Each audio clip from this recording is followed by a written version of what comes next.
right, I will go through what to do on getting your UEI number, and let's just get started. So today we're going to review the next steps and insights and get guidance for those still waiting for their EIU. Hold on a second here. And if you're interested in getting your unique ID or EIU, please view the video of our prior webinar on the OneEastside SPARK YouTube site that you guys can see the URL there. All right. EIU is a unique 12-character alphanumeric ID assigned by the federal government via SAM, the System for Award Management, or SAM.gov. As of April 4, 2022, all entities receiving federal funds via contracts, grants, etc., must have an EUI, a UEI, sorry about that.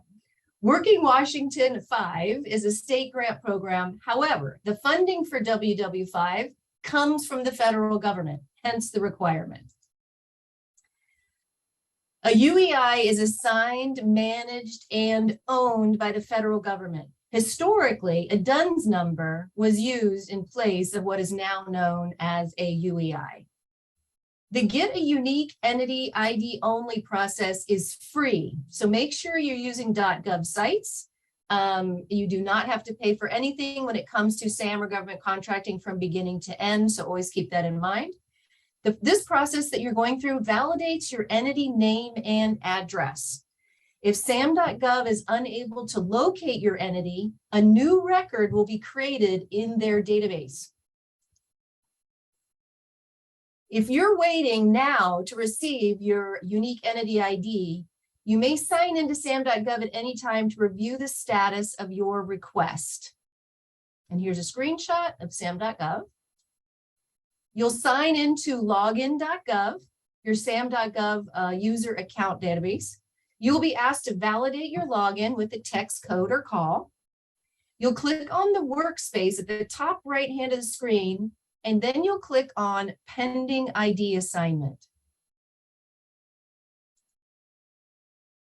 You can click on the FSD incident to review your request and update as needed, as shown here on the screen.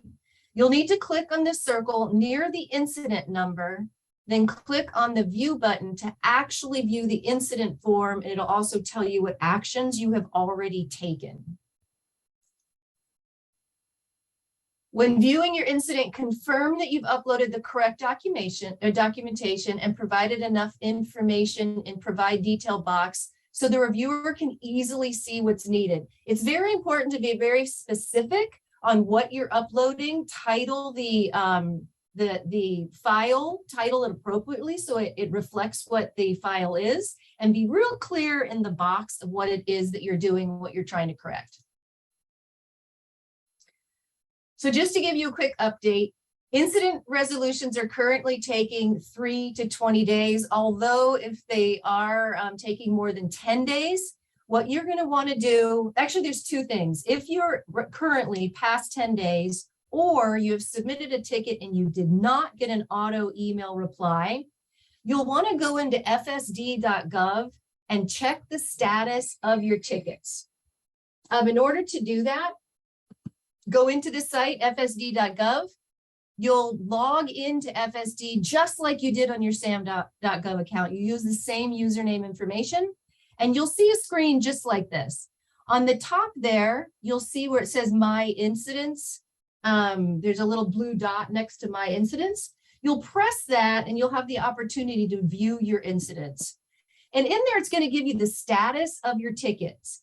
If your ticket is closed, there's nothing you can do about it. It can't be reopened. You do have to open up a new ticket in order to start resolving your issues.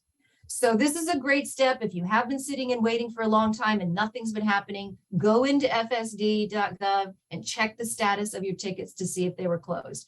They will continue to be shown submitted in the SAM site, so we don't want that to fool you. Okay. So incidents are currently taking about 3 to 20 days, but as we just said, if you are over 10, we'll go into the FSD site and see if we can get it cleared up. Be sure to watch for emails from GSA, the General Service Administration desk.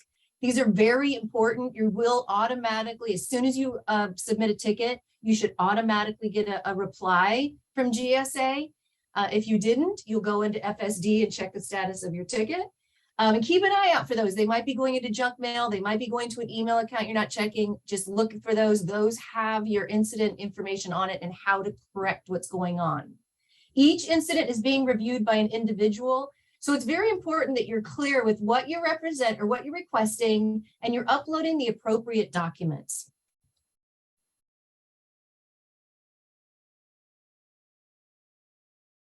If you do have an existing incident or you're submitting a new request, here's some guidance on some documents you may want to use to validate your entity.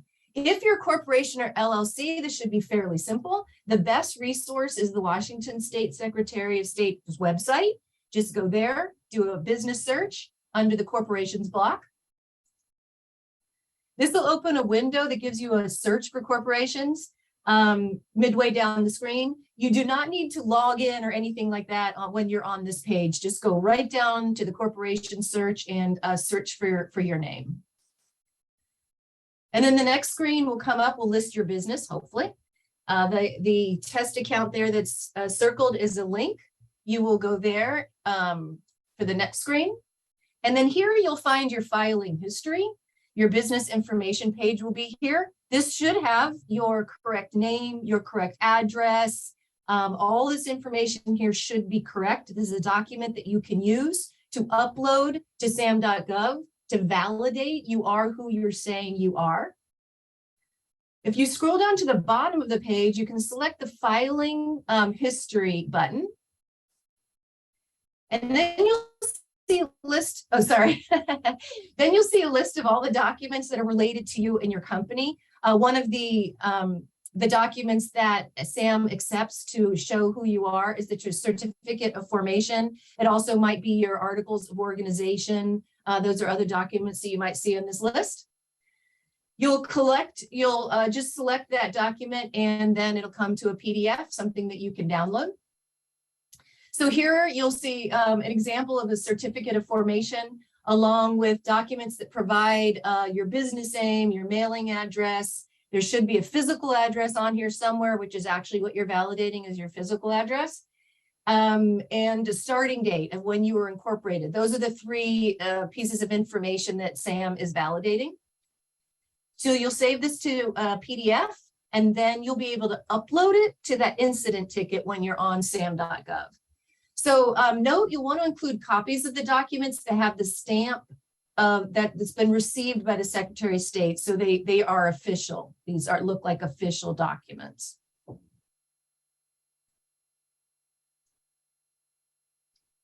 For sole proprietors, the Washington State Department of Revenue is a good resource to get information on proving and validating who you are.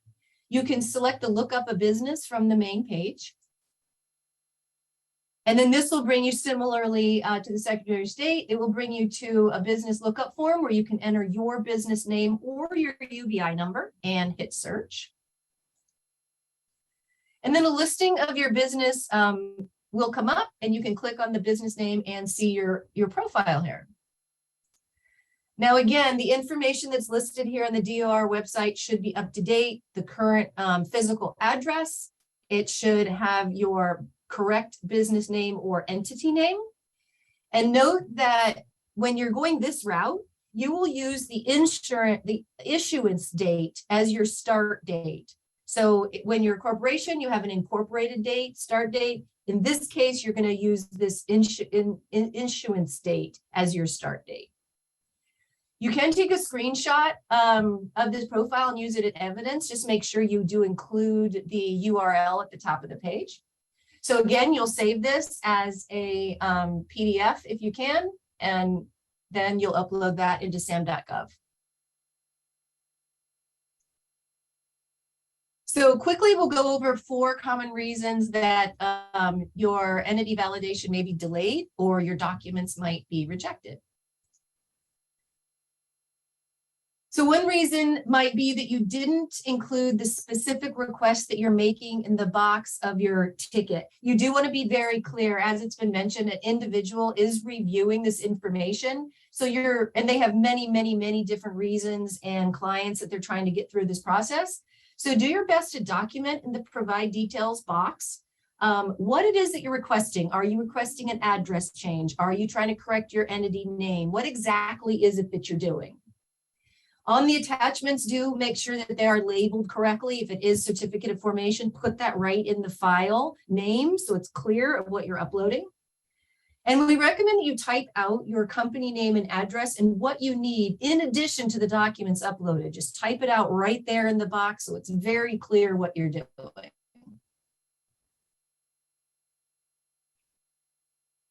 Another reason that your entity validation may not go through is you attached the correct document like a bank statement, but it's too old. So do not upload documents like your utility bill or a bank statement that are more than 5 years old. Since these are generated monthly or quarterly, you should be able to come up with something more recent than that. So you will upload your most recent copy. If you're using foundational documents like your certificate of formation or articles of incorporation, they can be older. As long as they're certified, you'll be fine.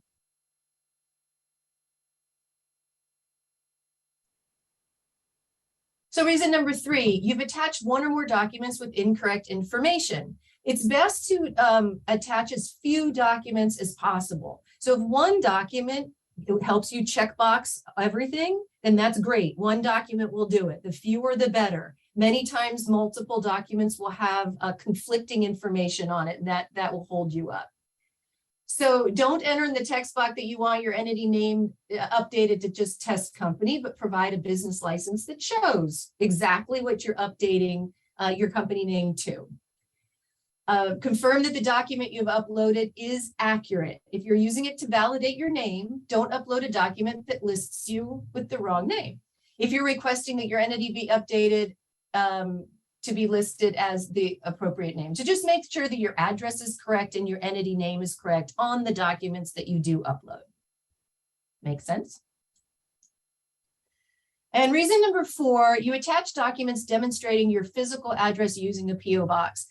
This is a government process. They are validating who you are. So they need to validate your name via several different databases that they can use, as well as a physical address. So do not attach documents that refer to a PO box. They will just be rejected. Remember, for your UEI, your unique entity ID, a physical address is required. Oh, sorry. It's going to go on. But so next steps, once your incident is, once your incident is resolved. So now we're going to review what you may need to do if you receive an email that your UEI incident has been updated or resolved. You'll get an incident email response very similar to this, where they will go in and they will create you an entity record. This is an example right here. In this case, this FSD support document that they did not find a listing for the entity, just as you has claimed in your ticket. So a new listing was created in the database. I would give them about 24 hours once you get this email just to let it all go through. The important thing to note is they didn't fix anything. You have to go back into SAM.gov, start the process over, just like you did in the beginning, and find your entity and then go forward. Always read the email carefully to determine what next steps are necessary. In this case, it's very clear what to do. You're going to go back into SAM.gov. You'll restart the validation process with a new request. Hopefully, you'll find your entity in there listed just as you want it to be. You will choose that this time, and you'll go through to your UEI number.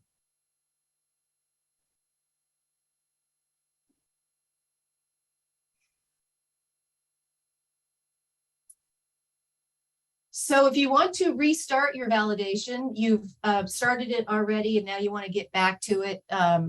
You'll log into your SAM.gov account. You'll see in the boxes that are there that there's a pending ID assignment, which is what you're waiting for. You'll go once once Sam has sent you this ticket to fix, this is how you're going back in to fix it. You'll go down to the Get Started button, just like you did in the beginning, and you'll start a new validation request. So hit that green button and get started just like you did before. You'll make sure that you select the Get a Unique ID Only option again, and you'll hit Next. And then the process will list out the information that will be needed, just like you did the first time. Acknowledge that you have this information and hit Next. Then you'll enter your entity information again. Be sure to use exactly what was provided in the follow-up email.